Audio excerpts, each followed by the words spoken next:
The simple gesture of a waitress, as she filled the crystal glass, made billionaire Elias Harrington's gaze freeze. The reason was not in the water, nor in the flawless service, but in the small object hanging around the waitress's neck, a heart-shaped locket, crossed by a delicate key, old and worn silver. To anyone else, it could have been just a trinket without value. But to the billionaire, there was something in that detail that clenched his chest like the memory of a past he had forced himself to forget. He knew that design, and yet he hardly dared believe what he was seeing. For a moment, the entire restaurant seemed to vanish around him. The hum of conversations, the clinking of cutlery, even Damien's hurried voice, his nephew, all faded as if they belonged to another world. There was only that locket. The heart entwined with a small key seemed to gleam in a way no one else could perceive. Elias's chest tightened in silence, and he looked away as though afraid to confront a ghost. Still, the reflection of the piece kept pursuing him, as if bringing back questions he had spent a lifetime trying to silence. "Uncle?" Damien Roche's voice broke into Elias's inner silence, low but tinged with impatience. "Are you listening to me?" Waitress Abby Turner felt the weight of that gaze upon her. Instinctively, she raised her hand to her chest, shielding the locket as if she could hide it. She forced a polite smile, too brief to reach her eyes, and stepped back with the tray pressed to her body. "Anything else?" she asked, her voice neutral, trained to reveal nothing beyond what was required. The billionaire took longer than acceptable to respond. "No, thank you." Elias's eyes followed the waitress until her figure disappeared among the tables. Only then did the sounds around him, voices, cutlery, ambient music, seem to return to their place.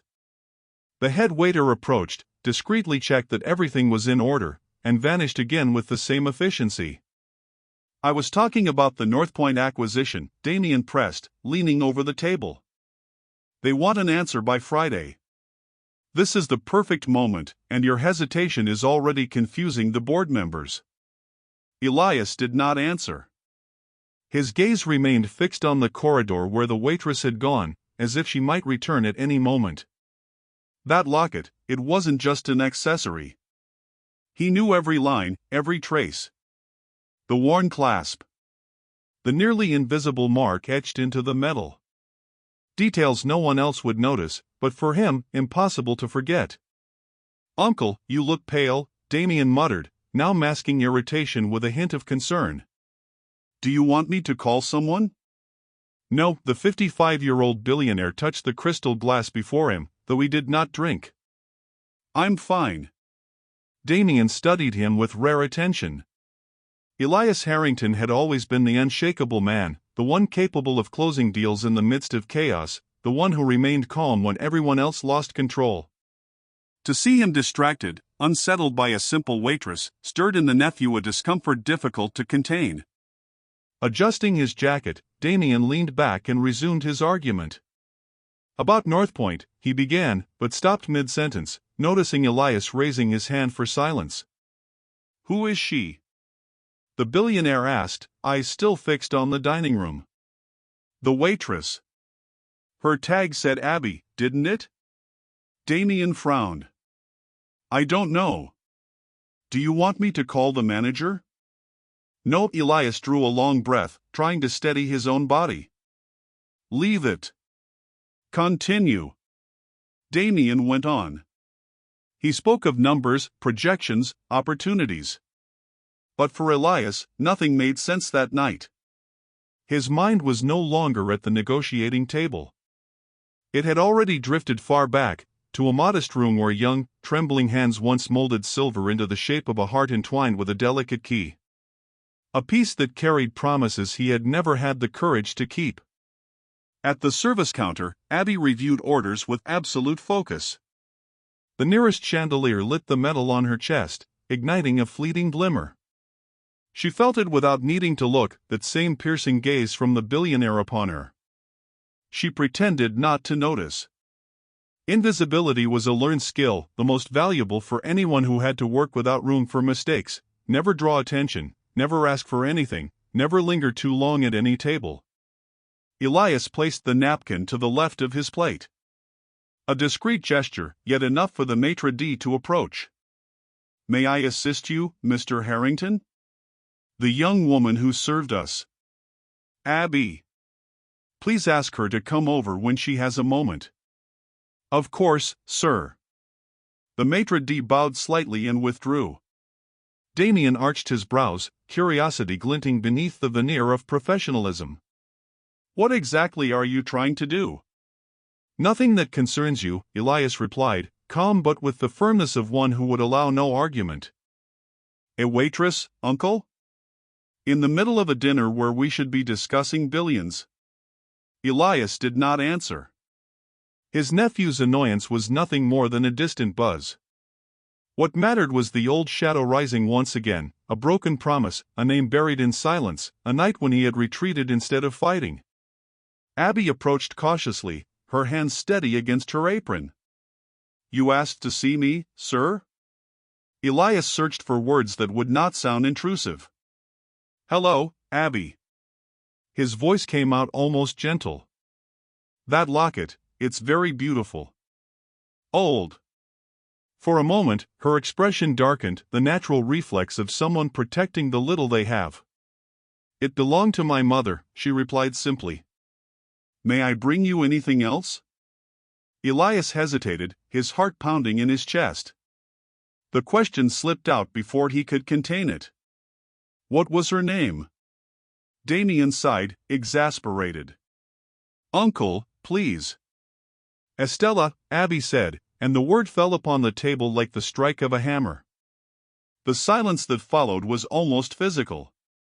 The billionaire felt the air thin, as though the entire restaurant leaned toward him. The name echoed within him like an inevitable sentence. Estella. The past he had tried to bury had found its way back and now stood before him, in the form of this young woman with determined eyes and the very locket he had once crafted with his own hands. He gave a slight nod of thanks, unable to hide the tremor in his fingers. Abby stepped away, returning to her duties, unaware of the earthquake she had just set off. Damien broke the silence, his voice heavy with suspicion. "Who, exactly, is Estella?" Elias did not answer. He only ran a hand across his face, as if trying to erase a past carved in stone. But inside him, the answer already throbbed. Estella was not just a memory. She was the root of a truth that, if revealed, could change everything. And that night, before everyone, Elias Harrington knew he could no longer run. Who was this waitress, really? And why did destiny seem to bring back, through her, the very story he most feared to confront? If this revelation stirred in you the same curiosity that shook Elias, write the word truth in the comments. And don't forget to subscribe to the channel to follow the next chapters of this story, because what comes next will move you even more. Elias Harrington had always been a man of extremes. To the business world, he was the cold strategist, able to perceive patterns where others saw only chaos. A man who never needed to raise his voice to command respect, whose signature on a contract could change the course of entire companies. But when the doors closed behind him, there remained only the silence of a penthouse far too spacious, its windows overlooking a city that never slept and a heart that, on the contrary, had always known too much about insomnia. At 55, Elias carried more titles and accomplishments than he could count, but no heir to pass them on to. The Harrington name, so weighted with tradition, seemed destined to end with him. And perhaps for that reason, many around him speculated about who would inherit his fortune, a wealth that grew with each shrewd decision, but left behind a trail of solitude carefully concealed. Damien Roche, his nephew, had grown up in that very environment of expectations. Son of Elias's only sister, he had inherited only his mother's surname and an ambition so fierce it seemed to replace any trace of tenderness. From an early age, he had learned to look at his uncle not with admiration, but as one observes a key yet to be turned, a door that sooner or later would have to open. To the world, Damien was nothing more than the well-mannered nephew who accompanied his uncle to dinners and meetings. But to himself, he was much more, the natural successor. The one who would inherit not only the fortune but the influence, the empire. He only needed to stay close, watchful, ready to claim his place when the time was right. The contrast between the two men was evident. Elias, though powerful, carried a quiet gravity, a way of thinking that left room for doubt, for reflection. Damien, on the other hand, was quick, impetuous, aggressive in business. Where his uncle saw risks that needed careful evaluation, Damien saw only opportunities to be seized. Where Elias would step back to weigh a decision, Damien leapt forward 3 paces, confident he could win by sheer momentum. That was why, on that night at the restaurant, Damien found his uncle's distraction so strange. It wasn't just the delay in answering, nor the distant stare after the encounter with the waitress. It was something deeper, almost intimate. And the detail that betrayed it wasn't Elias's silence, but the object that gleamed discreetly on the young woman's chest, the heart-shaped locket with its delicate entwined key. Damien did not understand what it meant. But he saw it, and that was enough. His uncle's gaze had lingered far too long on that trinket. His voice faltered with strange pauses. And when the waitress spoke her mother's name, Estella, Elias reacted as if he had been struck. What could be so unsettling about a simple memory? Damien knew that inheritances were not defined only by wills. They were often born from buried stories, from secrets that resurfaced at the worst possible moment.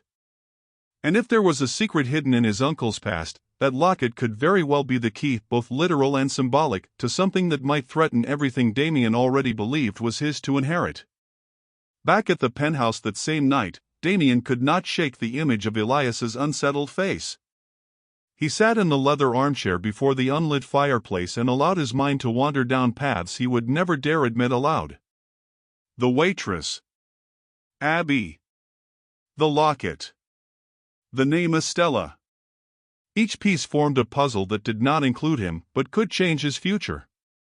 In Damien's eyes, any shadow that threatened to diminish his share of his uncle's fortune was an enemy to be fought. And though he had no proof yet, instinct told him that the young woman might be exactly that, an unexpected heir. Damien lifted his glass of whiskey, letting the golden liquid reflect the city lights beyond the windows. He smiled faintly, a smile that never reached his soul. If there was a truth buried there, he would uncover it. Not to free his uncle from old ghosts, but to ensure that no new name would rise to challenge the throne he believed was rightfully his.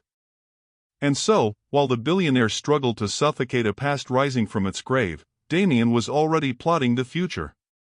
A future with no room for intruders. But that night, Damien Roche did not understand that what to him seemed only a threat to inheritance was, in truth, the opening of a much deeper wound.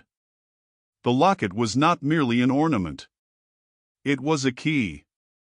And a key, sooner or later, always finds the lock it was made to open. While Damien silently schemed to protect his inheritance, and Elias wrestled with the silence and the weight of a name brought back from the past, the true center of this story remained unaware of their machinations. The young waitress, Abby Turner, did not know that, on that very night, she had awakened buried memories and reignited old fears. For her, the heart-shaped locket with its key was not a symbol of power, nor a threat to empires, it was only a fragile, precious link to the one person who had truly given her love. And it is toward the life of this invisible young woman, so often overlooked, that the story now turns. Abby Turner was not the kind of person who drew attention outside the restaurant. In truth, most of her life unfolded in silence, far from any spotlight, in the discreet margins of the city. After long hours serving tables, she would walk back to a small rented house in a modest neighborhood, where the thin walls let through the sounds of the neighbors, a baby crying, a television always on, muffled conversations deep into the night. The place wasn't beautiful, but it was what she could afford. A narrow room, an improvised kitchen, and a living space furnished with pieces left behind by previous tenants. Still, for Abby, it was a space of freedom. Here she could let her shoulders drop, rest her aching feet, and for a few brief moments, simply be herself. On the dresser, in a small cracked porcelain dish, lay the most important object of her life, a heart-shaped locket, entwined with a delicate key. Abby always removed it the moment she got home, as though only within those walls could she allow herself to handle it with the tenderness of a treasure. It was the last memory of her mother, Estella. A name carrying the warmth of hugs that ended too soon, of soft words, of lullabies whispered to help her sleep. Estella had left far too early, in a car accident when Abby was only 8 years old. From that moment on, the girl's life became a succession of improvisations, marked by absences that never found replacements. Abby had never known her father. She asked when she was little, but Estella always deflected. He couldn't stay, she would say, quickly changing the subject. The silence around that topic grew so consistent it became a wall. There were things one simply did not ask. The locket, however, was different. In it, Estella had placed all the meaning she could never explain. "It's your guiding star," she used to tell her daughter, opening the clasp with care and showing the empty interior, reserved for something she never revealed. To Abby, those words were like a code. Something greater than the object itself. Perhaps they meant hope. Perhaps only the wish that her daughter would never feel completely alone. Over time, Abby learned to live between shifts and responsibilities she had not chosen. At 23, she balanced trays at the restaurant most of the day and, at night, studied borrowed books, trying to keep alive the dream of finishing the college she had abandoned. Money was always a problem. Rent consumed nearly everything, bills piled up, and any unexpected expense, a medicine, a repair, a new piece of clothing, became an almost insurmountable challenge. Even so, when her fingers brushed against the locket, Abby felt stronger. As though, somehow, Estella was there, watching, guiding, reminding her that her life was not defined by the coffee-stained uniform nor by the endless hours on her feet. The locket was her own small star, and each glimmer of its surface reminded her that the past held secrets she had yet to discover. That night, however, as she collapsed onto the narrow bed, Abby felt something different. The look of the man at the restaurant, that distinguished client in his immaculate suit, with his grave expression, had been more than mere curiosity. He hadn't just noticed the locket. He had recognized it. Abby closed her eyes, trying to push away the unsettling feeling, but her heart would not rest. For the first time, the invisible young woman wondered if the key she carried against her chest did not unlock only old memories, but also doors she had never known existed. What was it about that locket that could capture the attention of a man like Elias Harrington? And why was Abby beginning to feel that her life was about to change in ways she could never have imagined? Elias Harrington returned to the restaurant 2 days later. He could have sent someone in his place, as he always did when he wanted discreet information, but there was something about that young woman that demanded his presence. It wasn't merely curiosity, it was necessity. He sat at the same table, facing the glass wall that reflected the city lights at night. Damien was not with him this time. He was alone, and that was exactly how he wanted it. Abby appeared minutes later with her notepad, her uniform immaculate despite the rush. Her eyes paused for a moment on the distinguished client, perhaps surprised to see him again. "Good evening, sir. Would you like anything in particular tonight?" she asked, keeping her voice polite. Elias drew a deep breath before replying. "Just water, please." She nodded and walked away.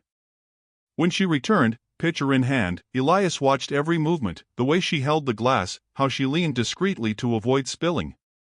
And above all, the locket resting firmly against her chest, catching the chandelier's glow. "It's a beautiful piece," he said, his voice lower than he intended. Abby set the picture down on the table. For a second, her gaze hardened almost imperceptibly before she stepped back. "Thank you." Her answer was brief, and the polite smile did nothing to erase the discomfort. "It belonged to your mother, didn't it?" Elias ventured. Abby tilted her chin, defensive. "Yes. And I don't usually talk about it." She straightened, snapping her notepad shut with firm precision. "May I bring you something to eat?" Elias hesitated. "No. This is fine." She nodded and walked away quickly, as though raising an invisible barrier. Elias watched her figure disappear among the tables, feeling the rejection as confirmation. The locket was more than a keepsake. It was the link he himself had once forged. When the restaurant finally emptied and Elias had no excuse to linger any longer, he left in silence. He didn't go straight home. Instead, he let the car drift aimlessly through the illuminated streets until he eventually stopped in front of a sleeping park. There, on a solitary bench, the past caught up with him. He was young again. His hair sunlit, his heart racing faster than reason. And before him, Estella, the girl with the easy laugh and eyes that always seemed to guard secrets. They met in improbable places, always in hiding, in the gardens of abandoned houses, in deserted libraries, on the bank of a river no one else seemed to visit. His world was made of expectations, contracts, inheritances. Hers, of simplicity, second-hand books, homemade dresses, dreams she barely dared to speak aloud. And yet, when they were together, none of that mattered.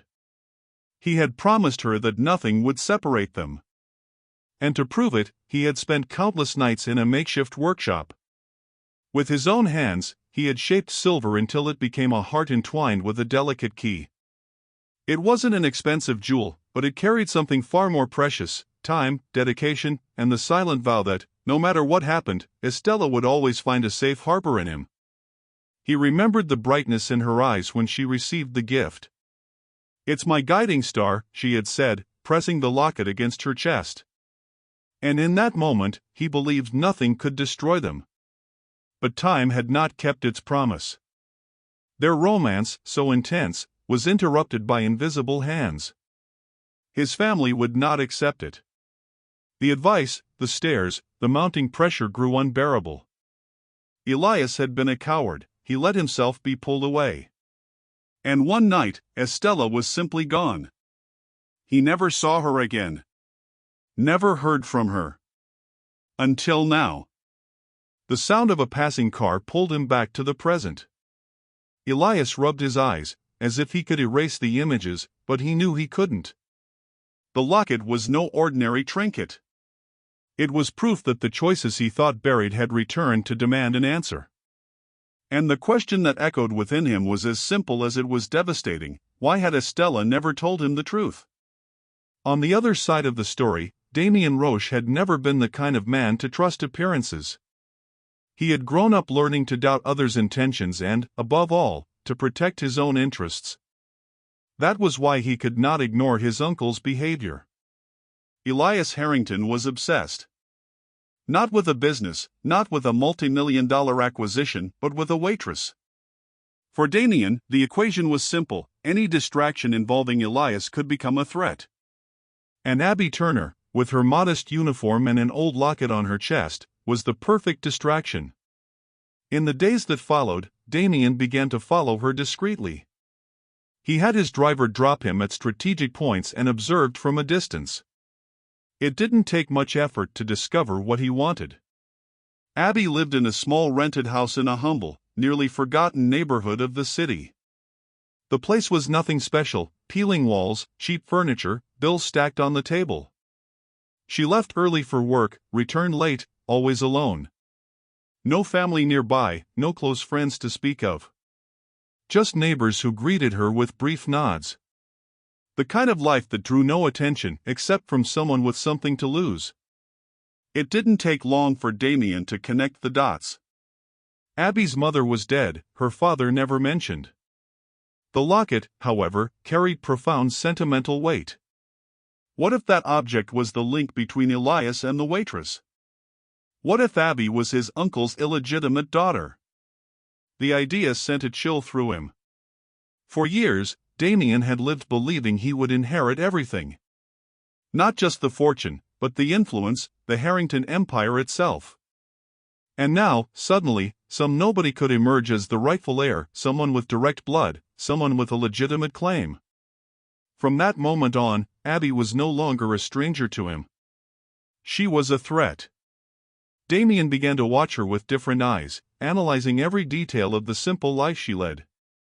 He saw the worn clothes, the notebooks filled with notes from interrupted studies, the struggle to balance bills that never quite added up.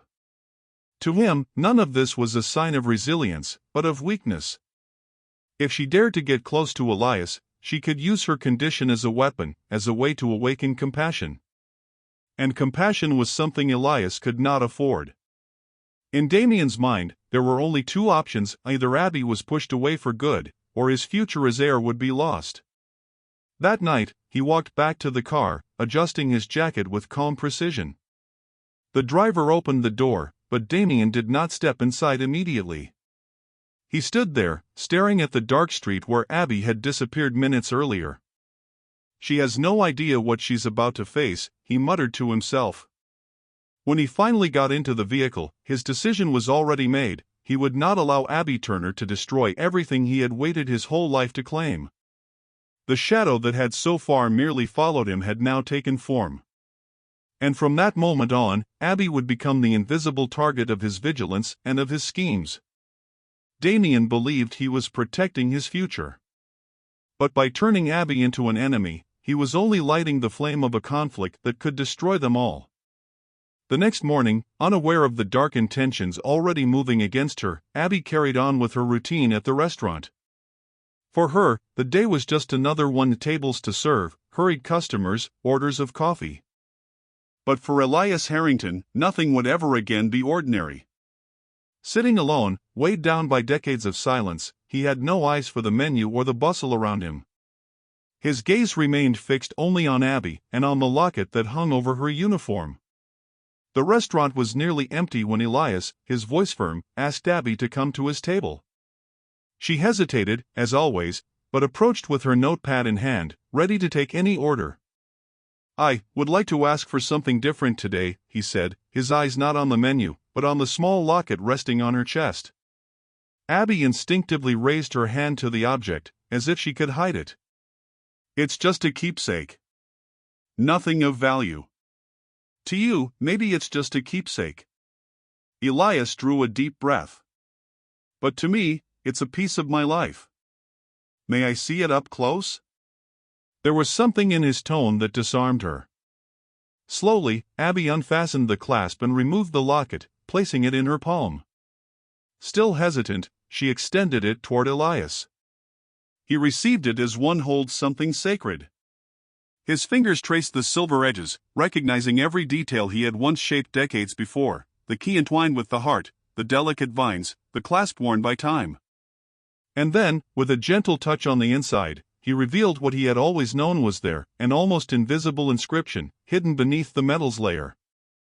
The letters, engraved by hand when he had been just a young man in love, were still clear. "For my guiding star, Elias." Abby brought a hand to her mouth. Her heart raced as though she had just heard the impossible. "This," she whispered, tears welling up beyond her control. "This was here all this time?" Elias lifted his gaze to her, his eyes brimming, yet steady. "I made this locket. It was the gift I gave your mother, Estella, when we were young. She was the great love of my life." Abby stepped back, the ground vanishing beneath her feet. The memories of her mother, always evasive about the past, suddenly became unbearably heavy.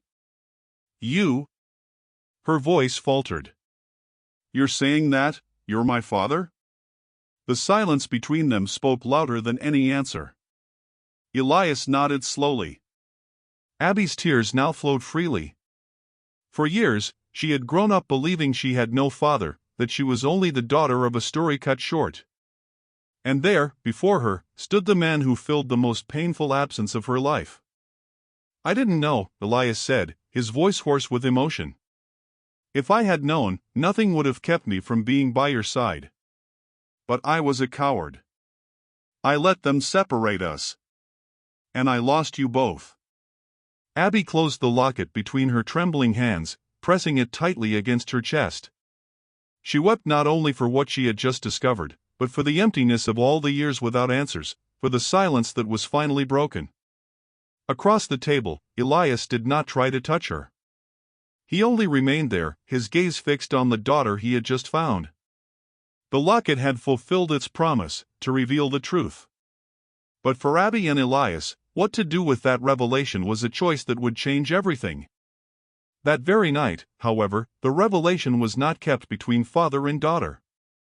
Someone else was already preparing to use it as a weapon.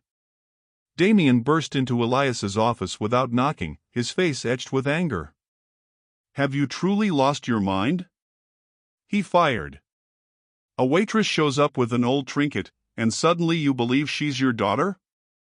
Can't you see she's exploiting your weakness? Elias lifted his gaze slowly. His voice came out steady, grave.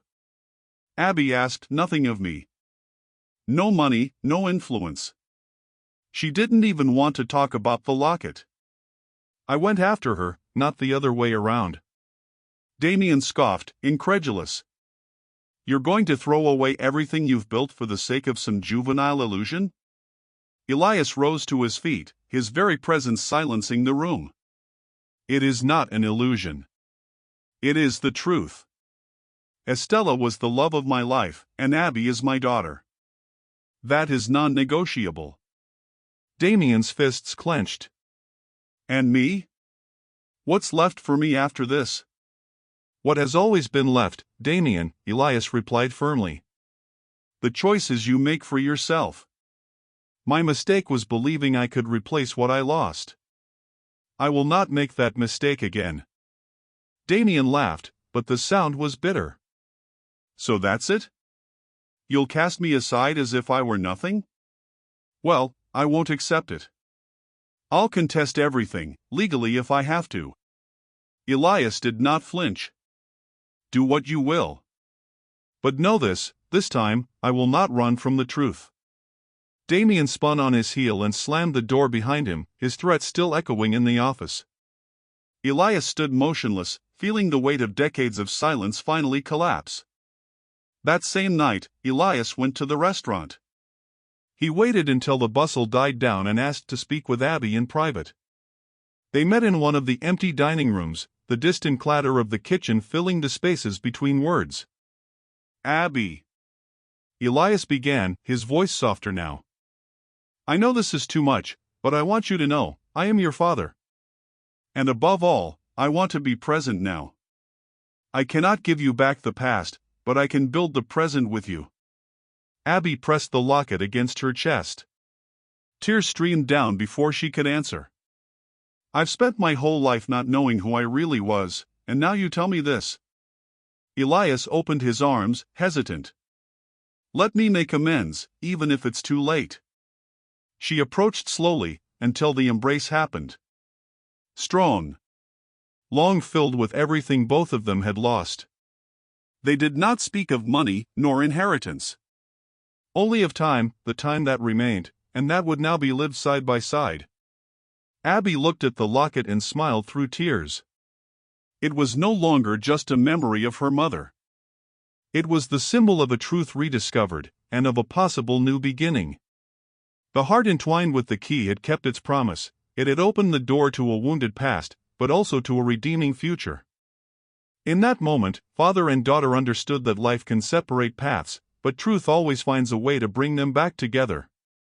What had been lost no longer mattered, what could still be built was what counted. And together, Elias and Abby chose not to look back, but to walk forward into a new beginning. If this story touched you, write the word "new beginning" in the comments. And subscribe to the channel for more stories that prove it's never too late to find the truth or to start over.